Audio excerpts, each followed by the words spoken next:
যে গতকাল যেটা ছিল সেটা ছিল আমাদের ট্রেলার। আমরা পুলিশের পরীক্ষা করতে চেয়েছিলাম তারা কতটা সতর্ক। আজ পবিত্র শুক্রবার, আসল জিহাদ আজ। গতকালের পর শুক্রবার বালুরঘাট হেড পোস্ট অফিসের পাসপোর্ট অফিসে ইমেল। বিষয়টি জানাজানি হতেই বালুরঘাট পোস্ট অফিস চত্বর ফাঁকা করে দেওয়া হয়েছে।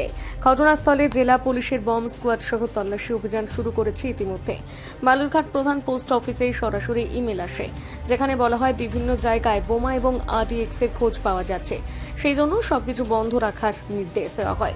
যদিও এখনো পর্যন্ত কিছুই পাওয়া যায়নি। এ বিষয়ে বালুরঘাট প্রধান পোস্ট অফিসের পোস্টমাস্টার সুবল চন্দ্র বিশ্বাস জানান, আমরা তো প্রতিদিনের মতো নর্মাল কাজকর্ম করছি, এর মধ্যে যদি এই ধরনের মেল আসে আতঙ্কের পরিবেশ। মেলটা এসছে মেইনলি সোর্স হচ্ছে বেনামি মেল। আমি দেখতে পাচ্ছি আন্না শেখর, সিপিআই এর মাওয়িস্ট নকশালবাড়ি অ্যাফিলিয়েটেড। এই মেলটা দেওয়া হয়েছে পাসপোর্ট কেন্দ্রকে, যে আপনাদের পাসপোর্ট কেন্দ্রগুলো উড়িয়ে দেওয়া হবে। এবং গতকাল তারা বাংলায়ও লিখেছে যে গতকাল যেটা ছিল সেটা ছিল আমাদের ট্রেলার।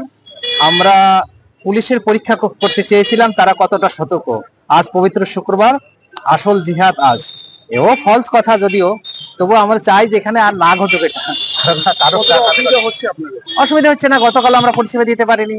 কত লোক দূর দূরান্ত থেকে আসে এখানে পরিষেবা দিতে। বালুরঘাট অনেক দূর থেকে আধার কার্ড করতে আসে, অনেক দূর থেকে আসে বিভিন্ন কাজে পরিষেবার জন্য, তারা ফিরে যায়।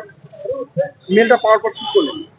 মেলটা পাওয়ার পর আমরা এসপি অফিসে এবং আইসি কে দিলাম। আইসি পাওয়ার সঙ্গে সঙ্গে আমরা মেলও করেছি এবং চিঠিও করেছি, পাওয়ার সঙ্গে সঙ্গে ওটা চলে এসছে। এখন বর্তমান কি পরিস্থিতি? এখন ভিতরে কোনো লোক নেই, ভিতরে সবাই বাইরে আছে এবং পুলিশ অথরিটি ক্যাপচার নিয়েছেন। ওরা ওনাদের যতটুকু করার কাজ সেটাই করবেন। বালুরঘাট থেকে রিপন ভৌমিকের প্রতিবেদন, নিউজ টুডে।